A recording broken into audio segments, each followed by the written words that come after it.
There is a particular quality to the silence of the northern Greek highlands in winter, not the soft, cushioned silence of snowfall, but something older and harder, the silence of stone ridges, where the wind has scoured away everything that was not rooted deeply enough to survive. The pine forests hold the cold inside them, the way stone holds darkness. And the rivers that cut through the valleys run fast and grey, carrying the melt of mountains that never fully warm. This was the world that made the Macedonians, not the marble colonnades of Athens, not the disciplined barracks of Sparta. This, the cold, the timber, the wolves in the high passes, and the knowledge, worn into the body like a callus, that the next raid could come from any direction before the season turned. The Greeks to the south had a word for people like this. They called them barbarians, not always with venom, but with the quiet confidence of people who had decided, some generations back, that civilization ended at a certain latitude. Athens had the Parthenon, rising gold above the city in the morning light. Thebes had the Sacred Band, 300 paired warriors whose battlefield record made other soldiers speak carefully around them. Sparta had its famous discipline, its boys sleeping on rushes, its men who were permitted no other profession than war.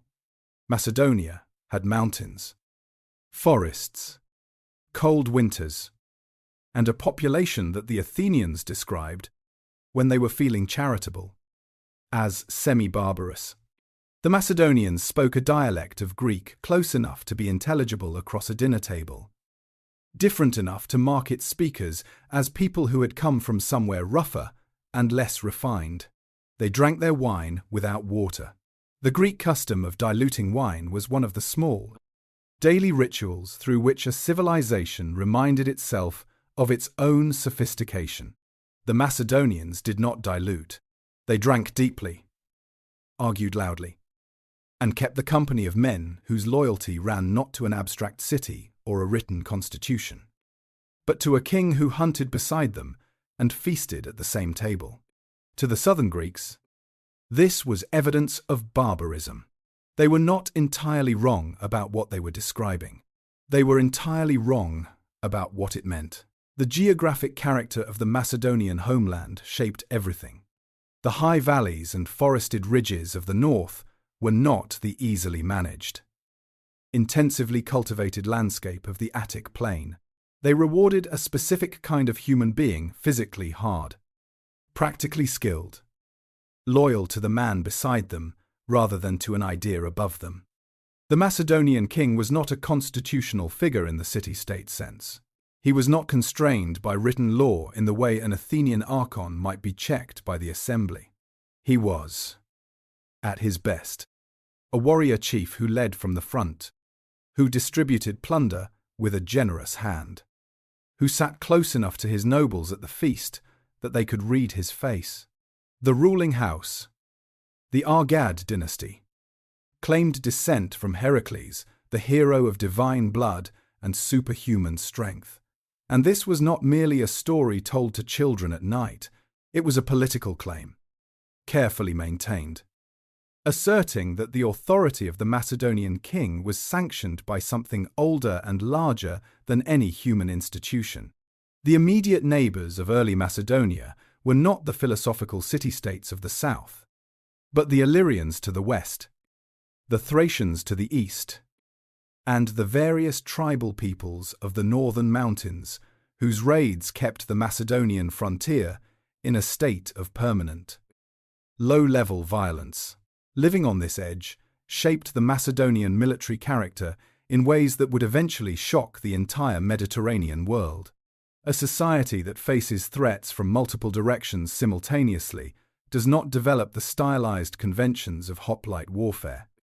The formal, almost ceremonial clash of citizen militias that defined how the Greek city-states fought each other. It developed something more practical, more adaptive, and ultimately more dangerous. The timber of the Macedonian forests was the kingdom's first great strategic asset trait. strong, and abundant in a landscape where the deforested hills of southern Greece could no longer produce shipbuilding wood in adequate quantity. Athens needed that timber. She needed it badly enough that the relationship between Athens and Macedonia in the 5th century before the Common Era was partly structured around Macedonian cooperation with Athenian naval building programs. The kingdom that the southern Greeks condescended to was, in this quiet way, already holding a card that the sophisticated city-states could not afford to ignore. The capital had moved, sometime in the early 5th century, from the older highland seat of Aigai to the city of Pella, situated on the flat agricultural plain of central Macedonia, connected to the sea by a navigable river, positioned to command the kingdom's approaches from multiple directions. The move itself was a statement, a shift away from the highland fortress towards something more open, more ambitious, more engaged with the wider Greek world. The physical city of Pella, partially excavated since the 1950s and visible today near a modern village of the same name, was a genuine urban centre, planned streets, substantial public buildings, and the extraordinary pebble mosaic floors of its wealthier households, showing lion hunts and mythological scenes with a technical confidence that rivals the finest pictorial art of the classical period. The companions, the Hetairai, formed the social and military core of this world, the king's personal associates, his cavalry, his political inner circle.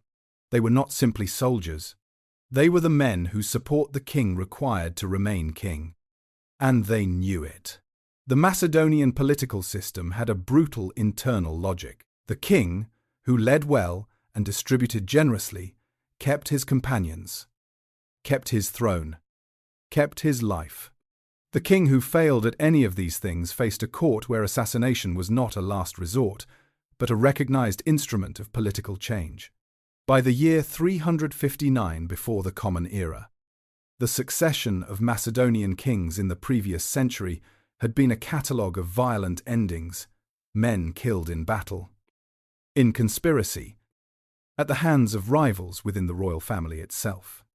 And into this history stepped a young man of 23 named Philip, inheriting a throne that had just become vacant because his brother Perdiccas had been killed by the Illyrians, along with 4,000 Macedonian soldiers. In a single catastrophic afternoon, the treasury was nearly empty. Multiple men were claiming the throne. The kingdom's borders were bleeding from several directions at once. What Philip did next, what he built from that wreckage in the following 2 decades, is one of the most consequential stories the ancient world produced. But to understand it fully, you first have to sit with the weight of what he was handed. A broken army, a frightened court, and mountains that remembered every king who had not been strong enough to hold them. He had been a hostage once. That detail is easy to pass over. But it should not be. Sometime around his early teenage years, Philip had been sent to Thebes as a diplomatic guarantee, a royal son held in a foreign city as insurance against Macedonian aggression. A common enough arrangement in the Greek world, and one that the Macedonian court would have accepted with the particular mixture of humiliation and pragmatism that characterized their relationship with the southern city-states. But Thebes, in the 370s before the Common Era, was not simply any city. It was the city of Epaminondas, the general who had ended Spartan military supremacy at the Battle of Leuctra in 371, who had broken the myth of Spartan invincibility with tactical innovations that the Greek world was still processing. The young Philip sat in that city and watched.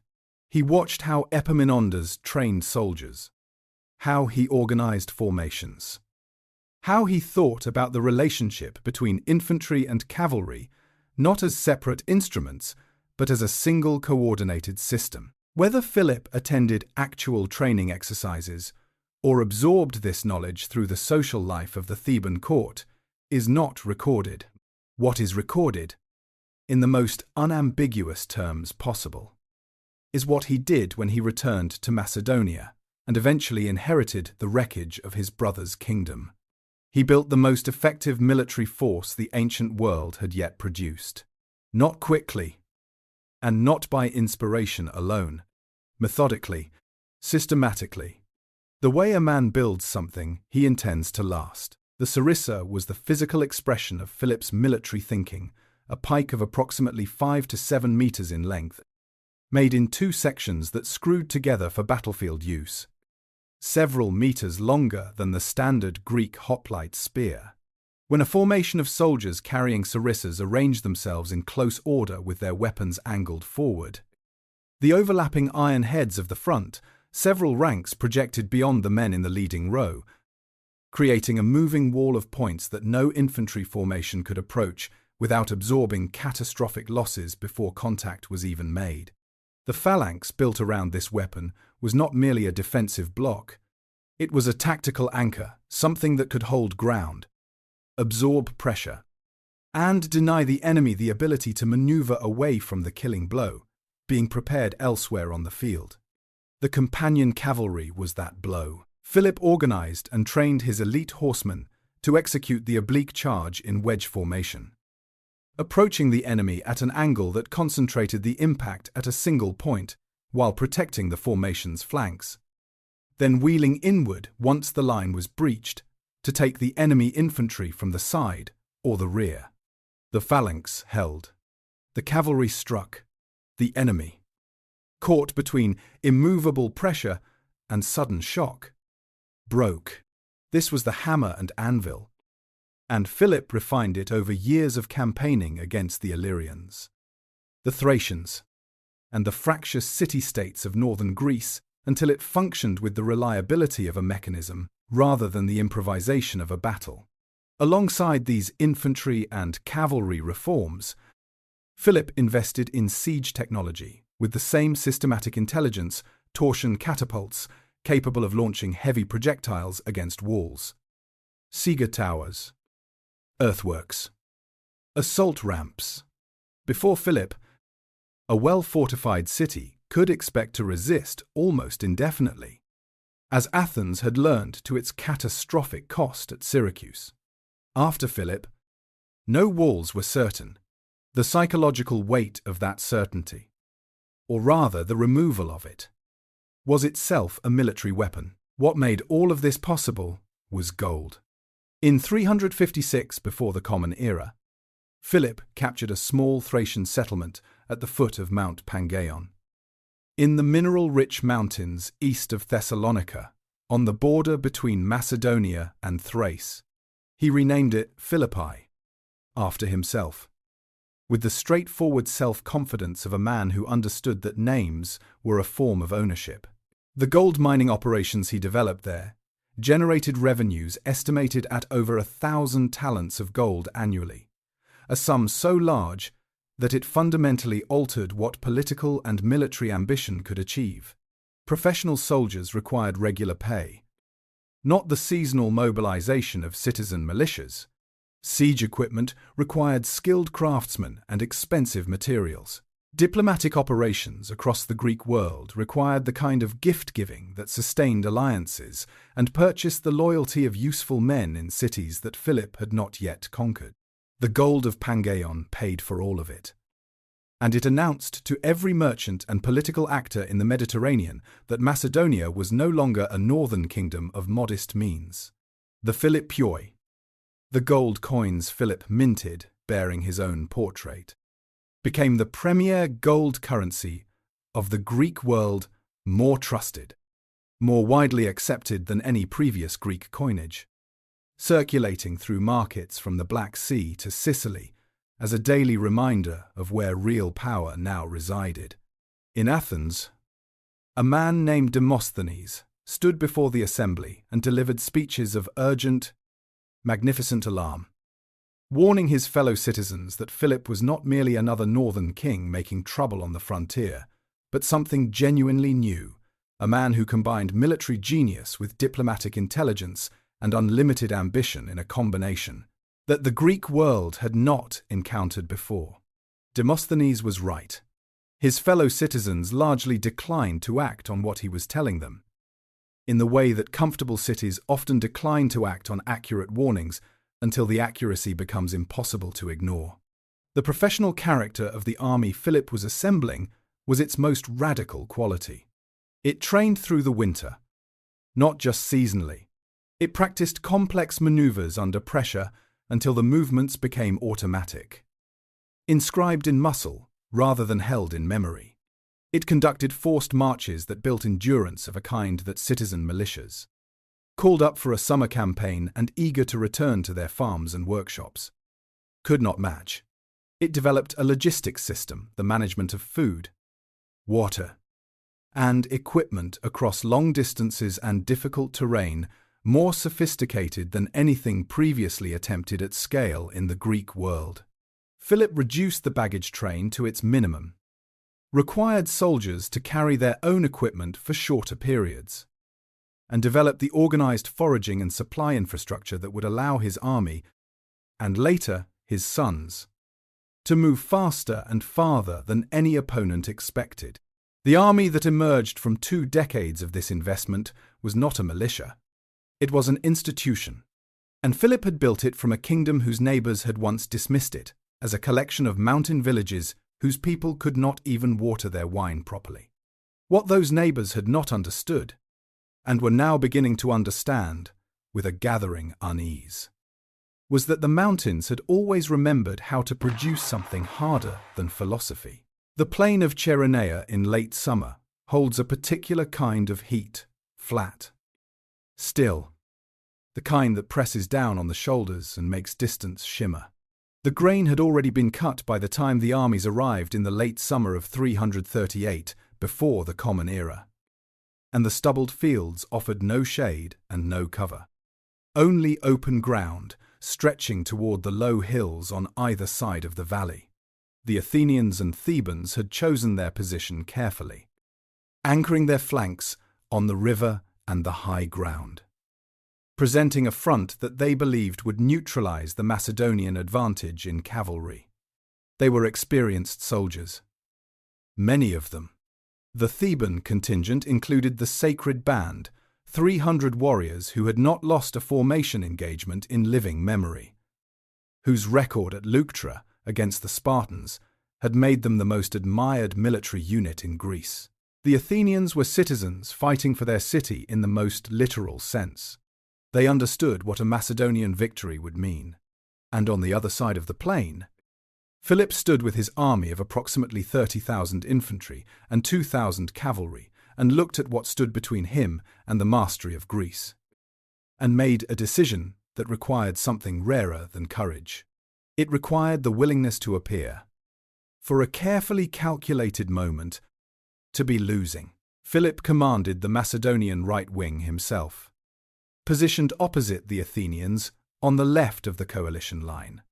His 18-year-old son, Alexander, commanded the companion cavalry on the Macedonian left, opposite the Thebans and the Sacred Band. The tactical plan that Philip executed was the feigned retreat, a deliberate, controlled withdrawal of his right wing, designed to convince the Athenians facing him that they were succeeding, that the Macedonian line was breaking, that the moment of victory had arrived. The Athenians advanced in pursuit, their formation loosening as men moved faster than their neighbors. The careful geometry of the hoplite line beginning to dissolve into the ragged enthusiasm of men who believed they were winning. And as the Athenians moved forward and the gap between them and the Theban contingent to their right began to open, Alexander led the companion cavalry through it. The charge that followed was not simply a matter of speed and impact. It was a precisely directed strike at the specific point where the coalition line had become fatally vulnerable. Wheeling inward once through the gap, to take the Sacred Band in the flank, while the Theban infantry was still fully engaged, with the Macedonian phalanx pressing them from the front. The Sacred Band did not run. Every ancient source agrees on this. And the physical evidence agrees with the ancient sources. The stone lion that still stands at Chaeronea today marks the common grave where the excavated remains of the 300 were found. Lying in the organized ranks of men who had died in formation rather than in the scattered pattern of a route. They stood and they died. And when Philip walked the battlefield after the fighting had ended and came to the place where they lay, he reportedly wept, not from guilt or regret, but from the specific grief of a military man confronting courage that had been defeated but not diminished. The sacred band had given him everything he could ask of an enemy. They simply had not been enough. The political settlement that followed Chaeronea was as carefully constructed as the battle itself, and in some ways more revealing of Philip's true capabilities. He could have garrisoned the Greek cities with Macedonian troops and ruled by direct force. He had the army for it. Instead, he built the League of Corinth, a formal alliance of Greek city-states that preserved each member's internal autonomy, while binding them collectively to Macedonian military leadership and committing them to maintain their existing domestic political arrangements. The League's stated purpose was a pan-Hellenic war of revenge against Persia for the Persian invasion of Greece in 480 before the Common Era. The burning of Athens.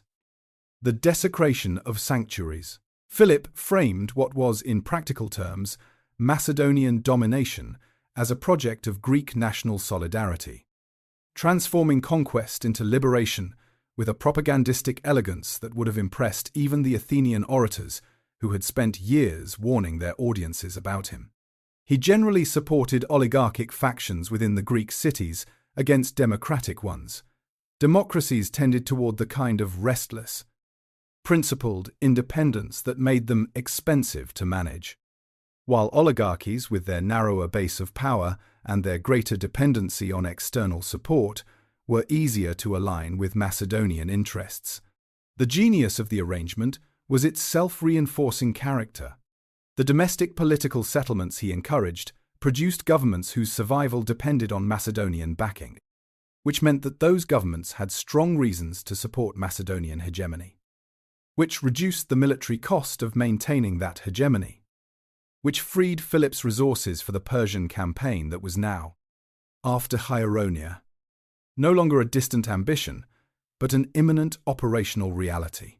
Philip held festivals at the sanctuary of Zeus at Dion before major campaigns, elaborate religious observances that combined public piety with military review and competitive games. The whole assembled power of the Macedonian state displayed in a context that connected it to divine sanction and to the broader pan-Hellenic religious tradition. The festival he was planning for 336, before the Common Era, was to mark the beginning of the Persian campaign. It was also to celebrate the wedding of his daughter Cleopatra to the king of Epirus. The guests assembled. The processions were arranged. Statues of the 12 Olympian gods were carried into the theatre. And behind them, a 13th statue, Philip himself, presented among the gods. A visual claim to a status that even the League of Corinth's most elaborate propaganda had not previously asserted quite so directly. And then, in the theatre, in front of the assembled court and the diplomatic guests and the army he had built from nothing, and the Greece he had just finished conquering, a man named Pausanias stepped out of the crowd with a blade. Philip died on the floor of his own celebration. And somewhere in that theatre, a young man of 20 years understood that everything, his father had built the army, the treasury, the League, the planned war against the largest empire in the world had just become his. There is a story reported in the ancient biographical tradition and impossible to verify with certainty, but too psychologically precise to dismiss entirely, that when messengers brought the young Alexander news of his father's victories, he would turn to his companions with something close to resentment and say that Philip was leaving nothing for him to conquer. He was perhaps 14 when he said this, perhaps younger. And what is striking about the story is not its precocity, though it is certainly precocious. but its revelation of a particular kind of inner weather, the specific anxiety of a son who admires his father so completely that admiration has curdled, almost imperceptibly, into competitive dread. Philip was not an easy father to have. He was one of the most capable men of his century, and his capabilities were not quiet or private. They expressed themselves in battles won, cities taken, alliances constructed, gold minted, and an army transformed from a defeated rabble into the finest military instrument in the ancient world. Every year that Philip succeeded was another year that Alexander had not yet begun. The pressure of that inheritance, accumulating through a childhood spent watching a father remake the world, shaped Alexander in ways that even Aristotle's careful education could not entirely redirect. Aristotle arrived in Macedonia in 343 before the Common Era, summoned by Philip to serve as personal tutor to the prince. He was in his early 40s, already in possession of the philosophical methods and empirical habits that would define his mature work, though the Lyceum he would later establish in Athens did not yet exist. What he brought to the young Alexander was not simply the standard curriculum of an educated Greek literature, rhetoric, basic philosophy, but his own specific intellectual passions, biology, political philosophy, the systematic observation of the natural world, the habit of looking at a thing carefully before deciding what it meant. The education left traces that survived even the most extreme transformations of Alexander's later life. His interest in natural history, the collecting of botanical and zoological specimens from the territories he passed through, sent back to Aristotle in Athens, speaks to a genuinely curious mind that retained its empirical habits even while commanding armies across 3 continents. His engagement with the customs and religions of the peoples he encountered, his genuine interest in how different civilizations organized themselves and what they believed about the world, reflects a philosophical formation that had taught him observation as a discipline rather than curiosity as an indulgence. The court at Pella, in which this education took place, was a more sophisticated environment than the southern Greeks cared to acknowledge. The mosaic floors of the wealthier households showed lion hunts and mythological scenes of extraordinary technical quality.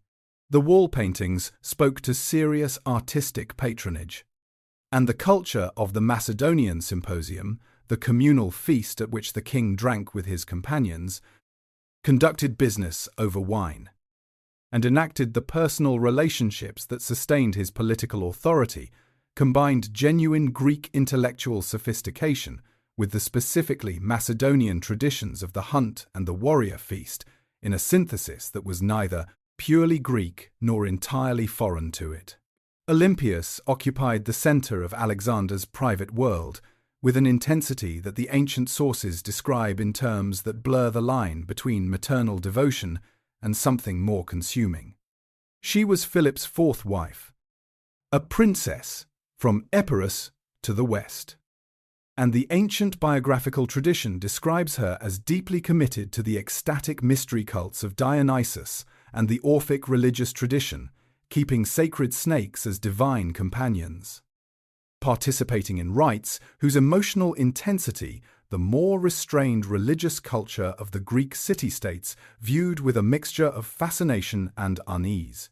Whether she genuinely told Alexander that his true father was not Philip but Zeus himself, who had visited her in the form of a serpent, is a question the sources raise without resolving.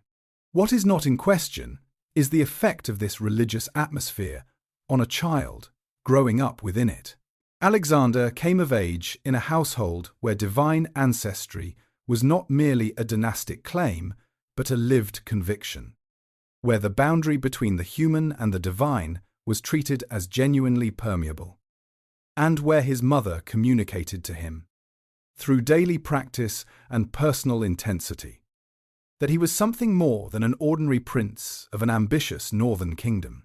Philip's assassination in 336 before the Common Era, the motives behind it, still debated by scholars, a personal grievance.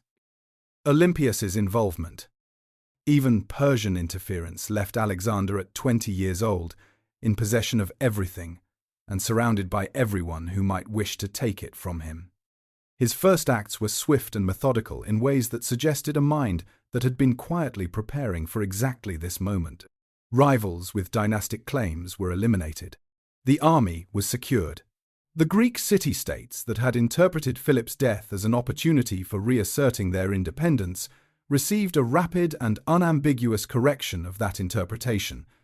Thebes, which had revolted with particular enthusiasm, was destroyed, its population enslaved, its buildings razed. Only the temples and the house of the poet Pindar left standing. A gesture that was simultaneously an act of cultural reverence and a demonstration of absolute power. The message delivered to the rest of Greece was received with great clarity. Something had changed in the nature of what they were dealing with.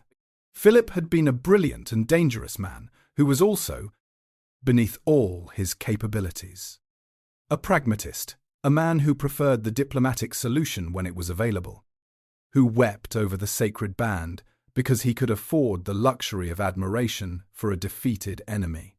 What stood in his place was younger, colder at the center, and burning with a hunger that pragmatism alone could not satisfy. Aristotle had given him the tools of a philosopher. Olympias had given him the conviction of a demigod. Philip had given him the greatest army in the world. And somewhere inside the combination of all three gifts was a young man who had decided, with a completeness that left no room for the quieter alternatives, that the world was not large enough unless all of it had heard his name. The moment Alexander threw his spear into the Asian shore was not impulsive. That is the first thing to understand about it. The fleet had crossed the Hellespont, the narrow strait separating Europe from Asia, in 334, before the Common Era, carrying approximately 40,000 soldiers into a continent that no Macedonian army had ever entered as a conquering force.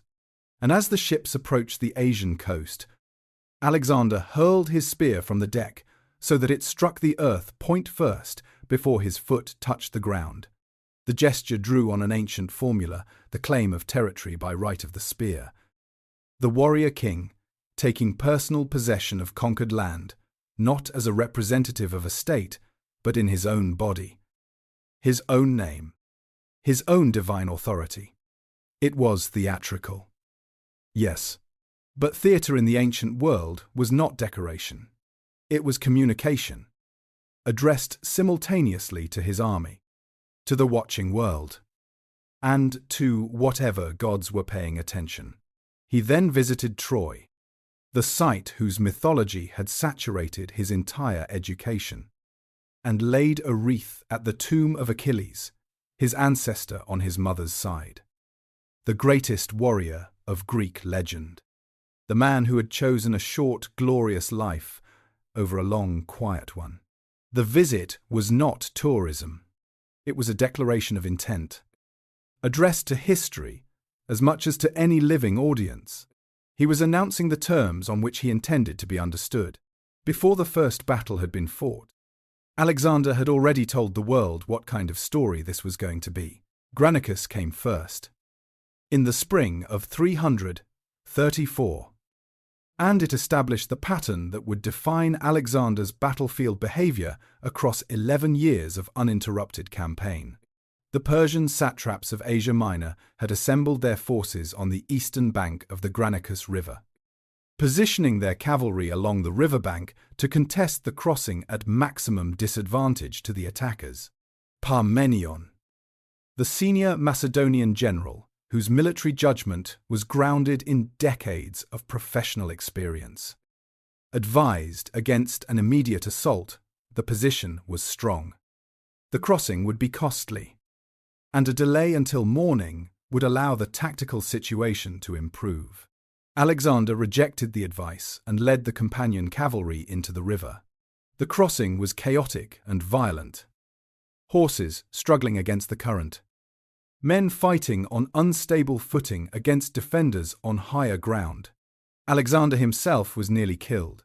A Persian nobleman named Spithridates had raised his sword over Alexander's head when Cleitus the Black, a senior cavalry officer, cut off Spithridates' arm and saved the king's life. The battle was won through a combination of the phalanx's grinding pressure and the companion cavalry's eventual breakthrough. And it was won in ways that owed as much to Alexander's willingness to inhabit the most dangerous point on the field as to any tactical sophistication. That willingness was itself a tactical instrument. An army that watches its commander absorb personal risk without flinching fights differently than an army watching from a safe distance. At Issus in 333, the scale expanded dramatically. Darius III, the Persian king, had assembled a force substantially larger than Alexander's and positioned it across a narrow coastal plain where the mountains met the sea, attempting to negate the Macedonian cavalry advantage by fighting in constrained terrain. The constraint worked partially but not completely. Alexander identified the gap between the Persian infantry's right flank and the mountainous terrain on that side of the field, drove the companion cavalry through it in the oblique charge that had become the signature of Macedonian battlefield tactics, and directed the charge not at the nearest enemy infantry, but at Darius himself at the command position at the center of the Persian line, where the king watched the battle from his chariot. Darius fled. The ancient sources describe the moment with the specificity of eyewitness testimony: the abandoned chariot, the discarded royal bow, the Persian line dissolving from the center outward as word spread that the king had gone. Alexander captured Darius's mother, wife, and daughters in the Persian camp after the battle and treated them with a formal courtesy that was itself a political statement, demonstrating that the Persian royal family was under his personal protection and that he intended to be a legitimate successor to Persian royal authority, rather than simply its destroyer. Gaugamela fought in October of 331 on a flat plain in what is now northern Iraq, was the decisive engagement of the Persian campaign, and the battle that most clearly displays Alexander's tactical intelligence operating at its highest register. Darius had chosen the ground deliberately, a wide, open plain that would allow his superior numbers to operate without constraint. And he had ordered his engineers to level any irregularities in the surface to ensure that his scythed chariots could move freely. Alexander's response was to refuse, for as long as possible, to allow the battle to be fought on those terms. He kept his army in compact formation during the Persian approach, maintained the companion cavalry on his right in their customary position, and waited. The Persian line, vastly longer than the Macedonian formation, began to extend itself laterally in an attempt to overlap Alexander's flanks. The Persian left wing pushed outward and forward to envelope the Macedonian right, and in doing so created what Alexander had been waiting for, a gap in the Persian line between the advancing left wing and the infantry formations at the Persian center.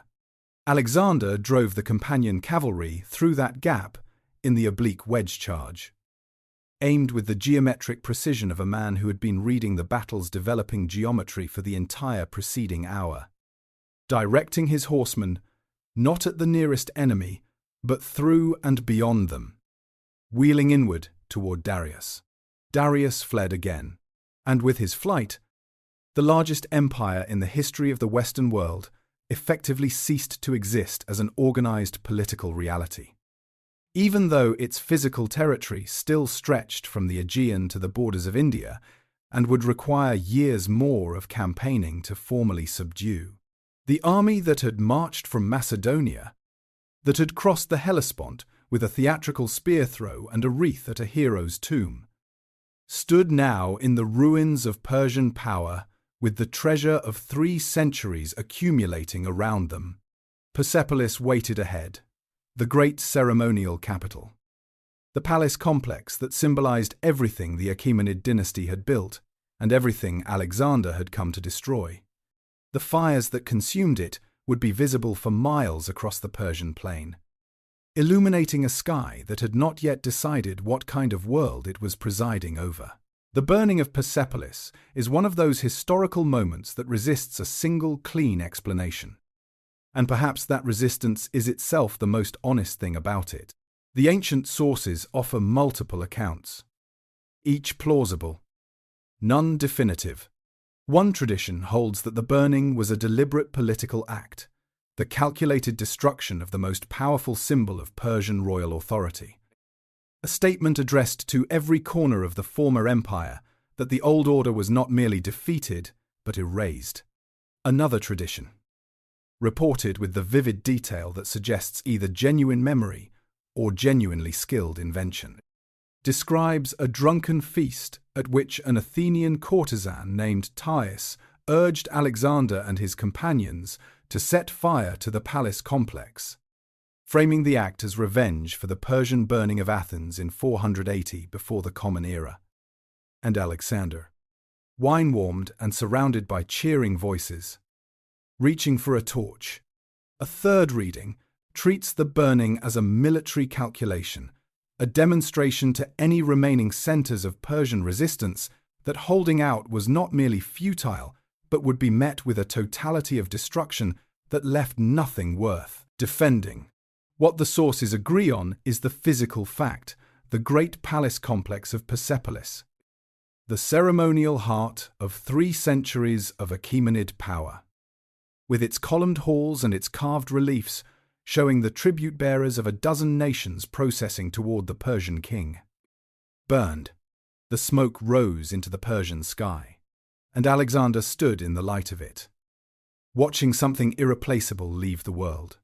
Whether he regretted it afterward, as some sources suggest, or whether regret was simply the appropriate public performance for a man who had just destroyed the most magnificent building complex he had ever entered, is a question that 2,000 years of distance cannot resolve. What the capture of Persepolis and the other Persian royal treasuries at Susa, at Ecbatana, produced in material terms was staggering. Estimates from the ancient sources, always approximate and always subject to the exaggerations that accumulate around legendary wealth, suggest something in the range of 180,000 talents of silver and gold. The number requires a moment of quiet attention. Thousands of pack animals were required simply to transport it. The logistics of moving that concentration of precious metal became itself a military and administrative problem of the First Order, and the sudden availability of this wealth transformed the character of the army and the court in ways that were as consequential as any battlefield victory.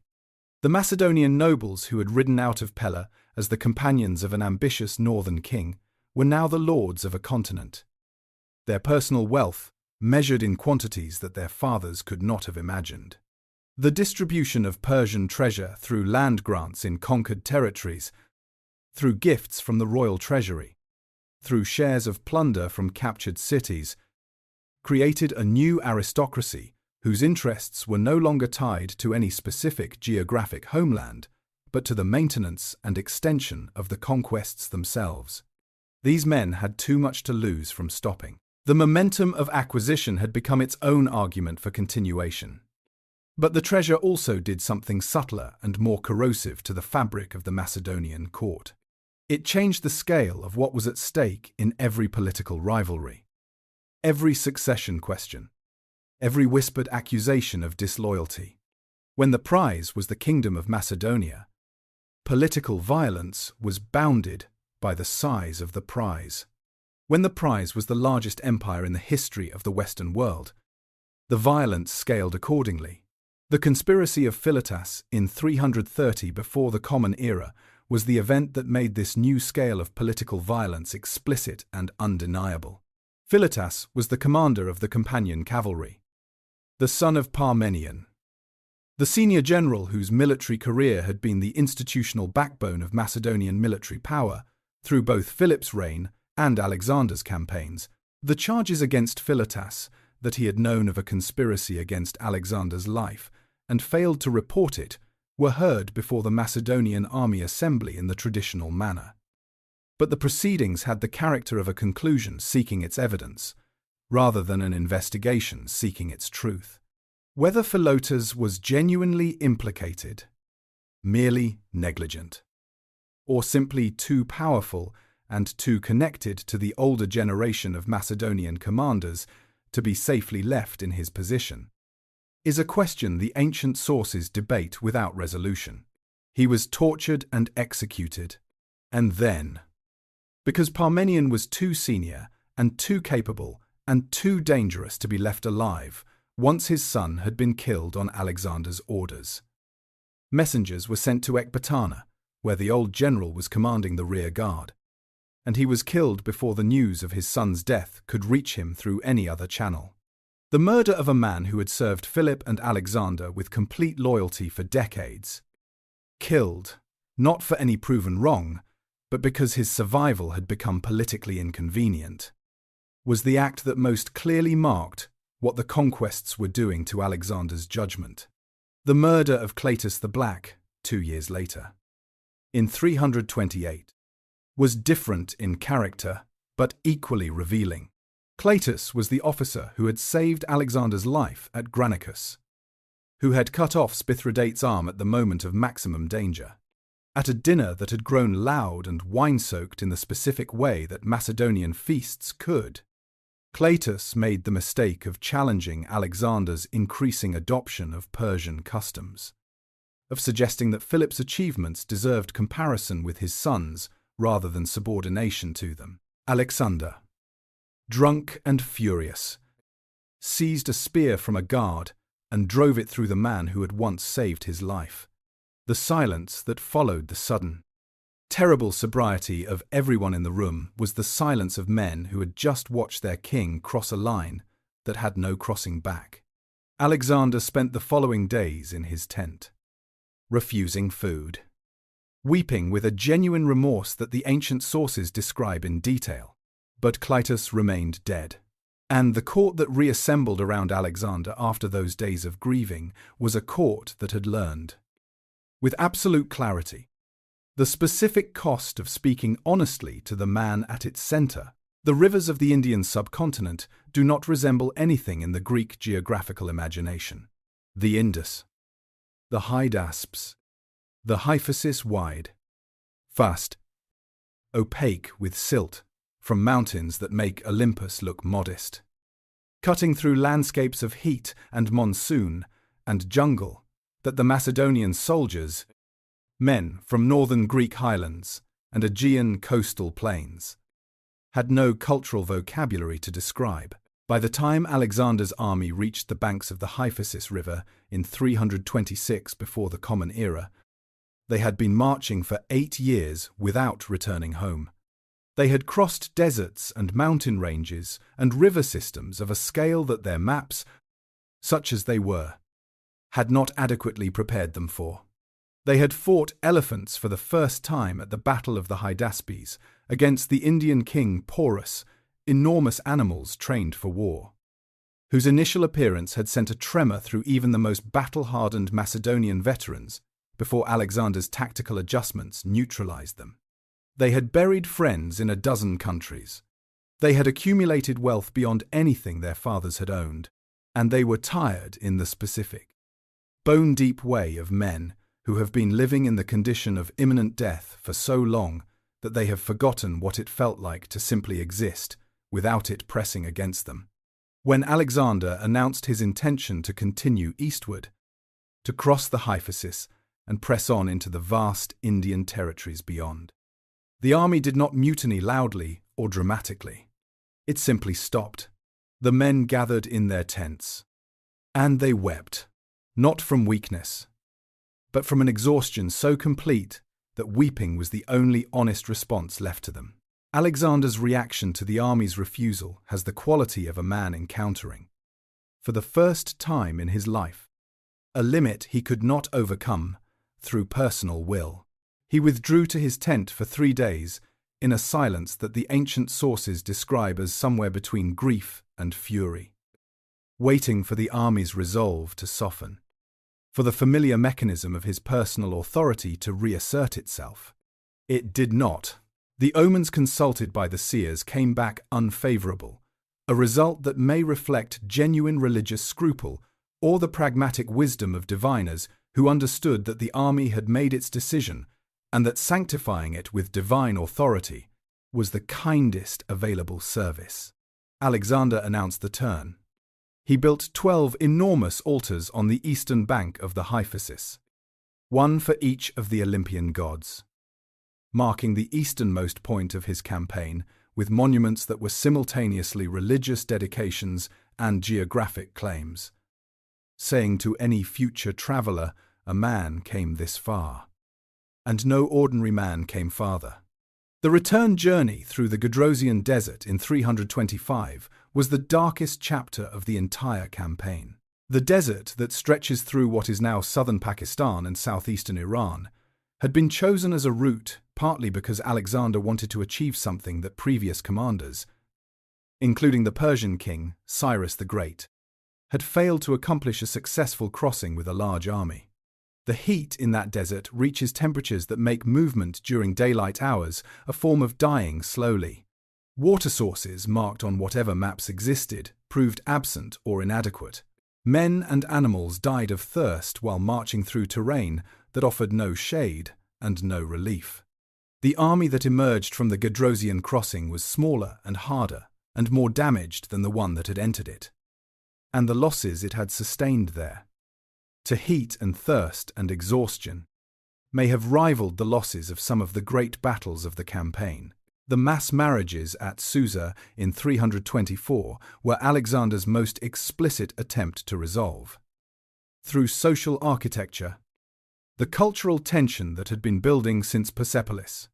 92 weddings celebrated simultaneously. Alexander himself marrying Statira, the daughter of Darius III, as a second wife alongside Roxana, the Bactrian princess he had married earlier in the campaign. His senior Macedonian officers were paired with Persian noble women in arrangements that were, for the officers involved, not entirely voluntary. The vision behind the ceremony was genuine and coherent, a fused Greco-Persian ruling class whose loyalties transcended ethnic identity, whose children would carry both traditions in their blood, whose existence would make the empire's cultural synthesis a biological fact rather than a political aspiration. The practical response of the Macedonian nobles was equally genuine and equally coherent. Most of them divorced their Persian wives immediately after Alexander's death. The vision had been his, not theirs, and without his authority pressing it into reality, it dissolved as quickly as the morning allowed. The mutiny at Opis followed the Susa marriages by only a few months, and it was the sharpest expression of the accumulated tension between what Alexander was trying to build and what his army had signed on to help him build, which were increasingly different things. The specific grievance was Alexander's policy of incorporating Persian soldiers into the Macedonian military formations, and his announced intention to discharge many of the older Macedonian veterans.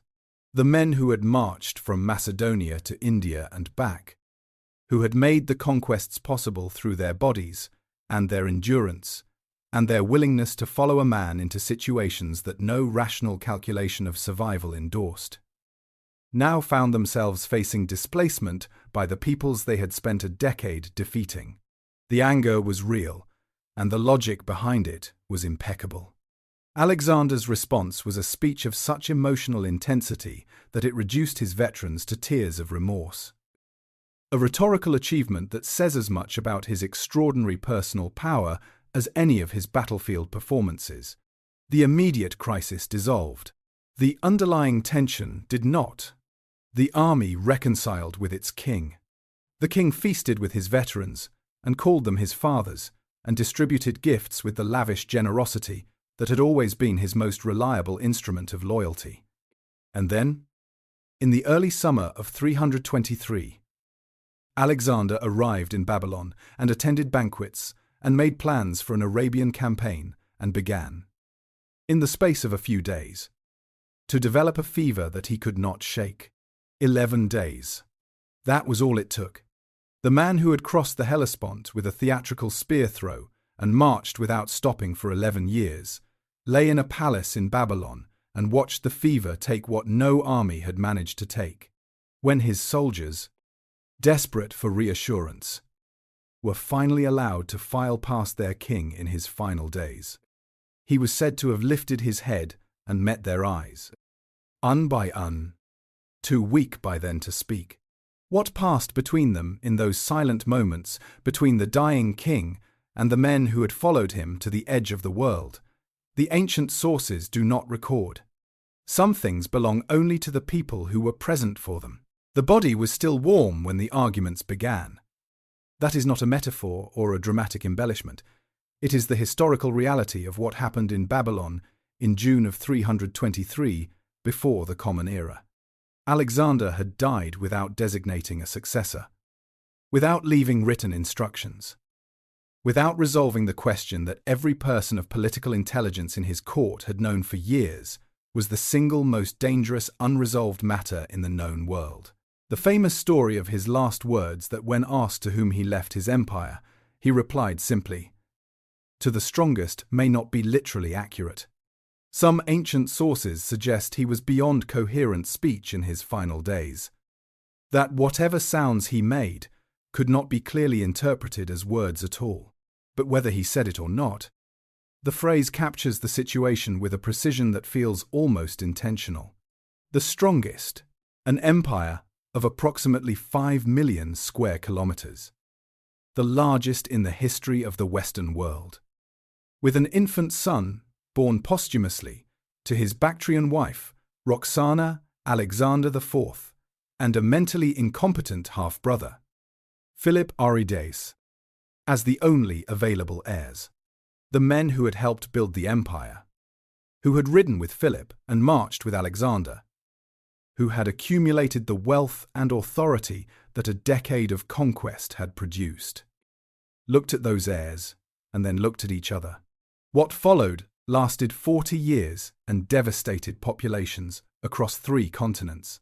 The wars of the Diadochi, the Successors, were not simply a power struggle among ambitious generals. They were the inevitable consequence of a political system that had been organized entirely around a single extraordinary individual who had made himself irreplaceable by eliminating or marginalizing everyone who might have shared or eventually assumed his authority. The women of the Argead dynasty did not accept the dissolution passively, and their stories complicate any simple narrative about power and succession in the Macedonian world.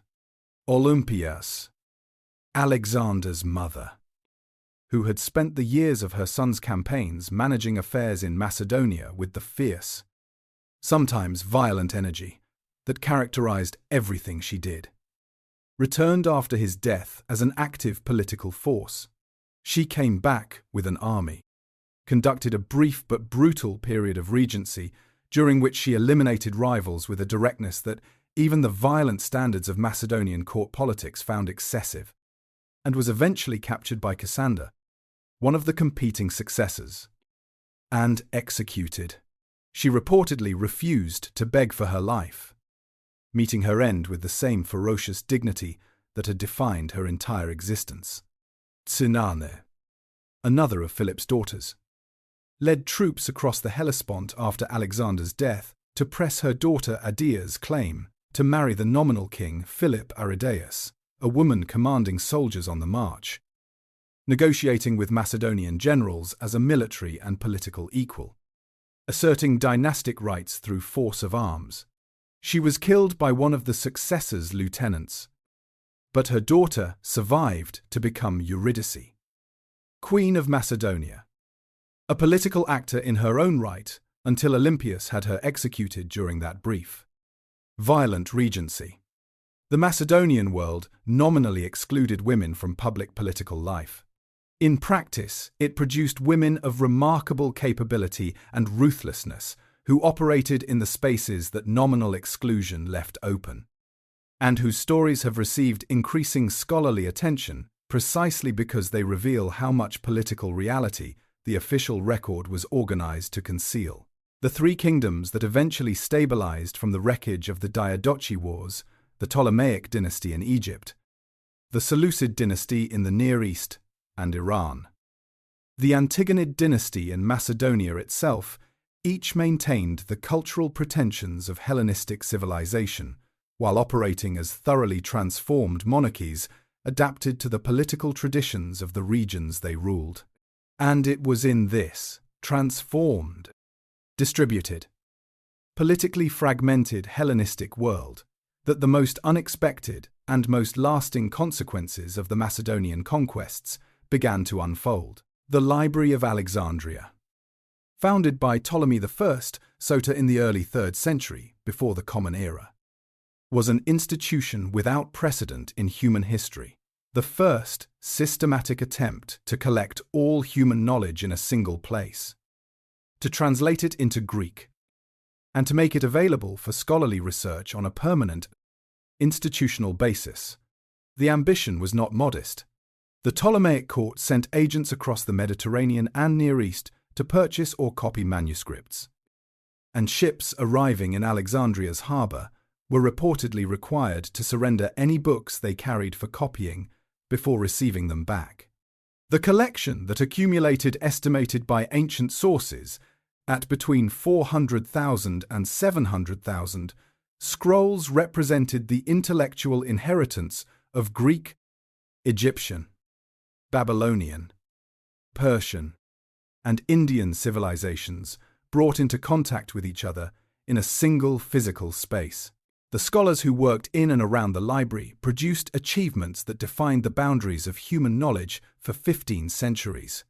Euclid systematized geometry into the axiomatic form that remained the standard mathematical textbook into the 20th century. Eratosthenes calculated the circumference of the Earth with an accuracy that would not be significantly improved for over 1,000 years. Using the angle of sunlight in 2 different Egyptian cities on the same day, and a piece of geometric reasoning of elegant simplicity, Hipparchus mapped the stars and identified the precession of the equinoxes. Archimedes worked on the mathematics of spheres and cylinders and levers and the principles of buoyancy, with a creative productivity that makes him the most remarkable mathematical mind between Euclid and Newton. None of this would have been possible without the specific cultural and institutional conditions that the Macedonian conquests had created. The Greek language spread across the former Persian world as a common medium of scholarly exchange. The wealth of the Ptolemaic kingdom, available to fund institutional research, and the cosmopolitan atmosphere of a city that was simultaneously Greek, Egyptian, Jewish, and connected to every corner of the known world. The transmission of these Alexandrian achievements through the Islamic scholarly tradition to medieval Europe, occurring precisely because the Hellenistic world had collected and systematized this knowledge in accessible form, was the channel through which the Macedonian cultural legacy reached the scientific revolution of the 17th century.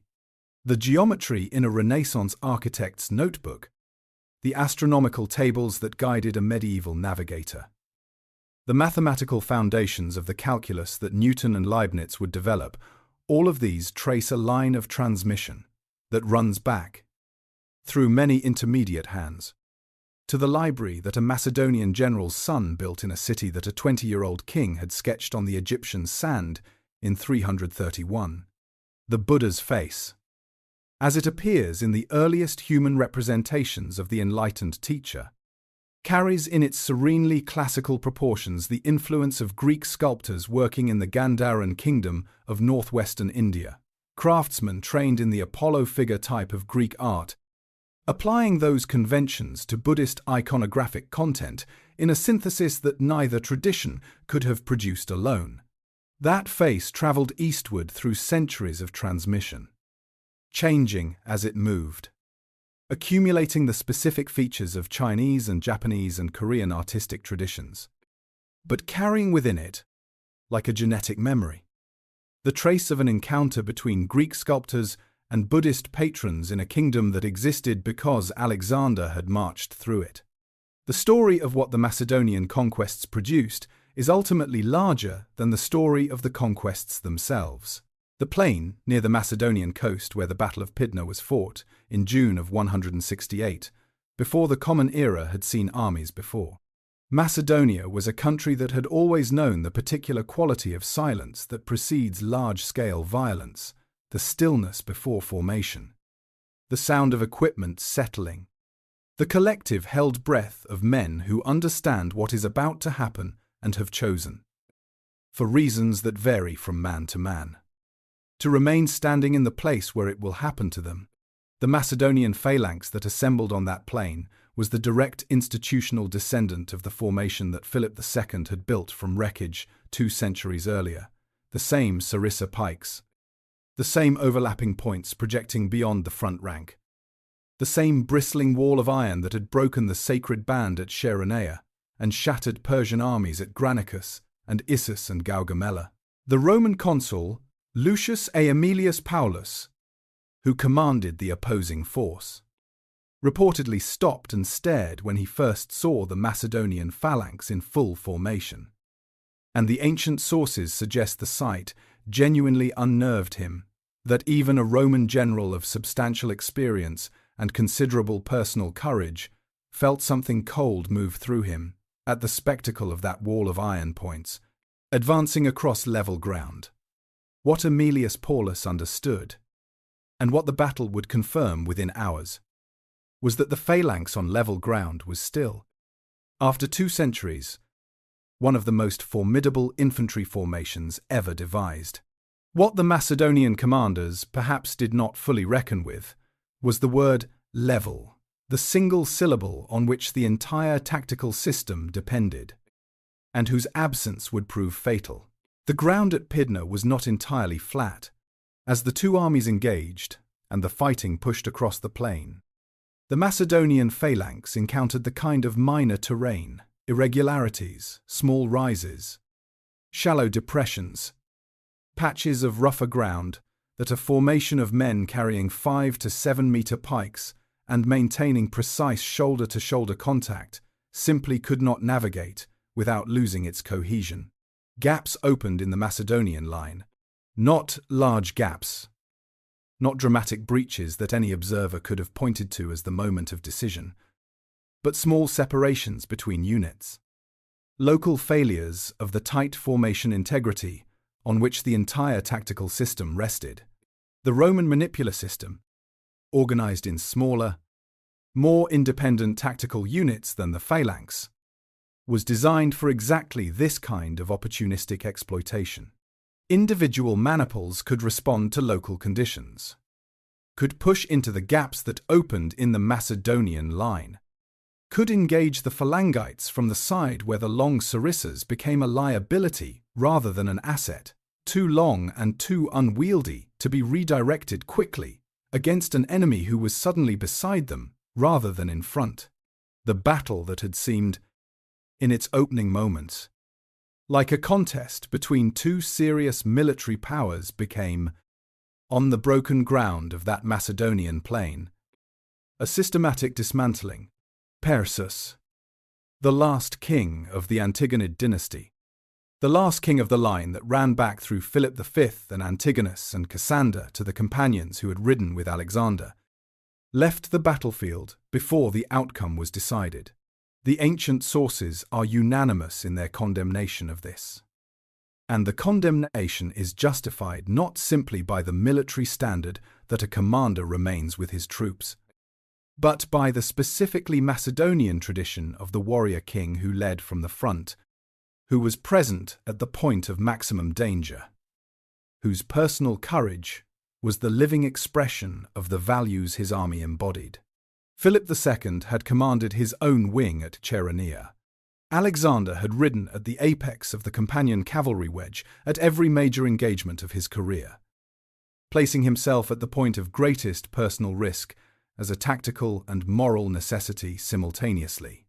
Perseus ran, and in running he confirmed, more eloquently than any military analysis could, that the dynasty had reached its end. He was found eventually on the island of Samothrace, the same island where, according to the biographical tradition, Philip II and Olympias had first met at the mystery rites, where the story that became Alexander had its most intimate and private beginning. Perseus surrendered to Roman forces and was brought to Rome, where he walked in the triumph of Aemilius Paulus as the centerpiece of the Roman celebration of their victory over Macedonia. The ancient sources describe the procession with a historical awareness that borders on the literary. Here was the last king of the dynasty that had produced Philip II and Alexander the Great, the line that had conquered the Persian Empire and reached the borders of India. Walking in chains through the streets of a city that had been a modest Italian town when his ancestors were remaking the world. He died in Roman custody. The ancient sources recording that his death came from deliberate sleep deprivation, a end of particular cruelty. Slow and undramatic. That seems almost designed by fate to contrast with the violent, blazing deaths of the men who had preceded him in the Argead tradition. The formal annexation of Macedonia as a Roman province in 148 before the Common Era completed what Pydna had made inevitable: the treasures of the Macedonian court. The accumulated cultural wealth of 3 centuries, the libraries, the artworks, the records of a civilization that had briefly contained the world, were taken to Rome. The Romans looted Macedonia's culture because it was worth looting. That judgment, rendered in the most brutally practical terms possible, was itself a form of acknowledgement.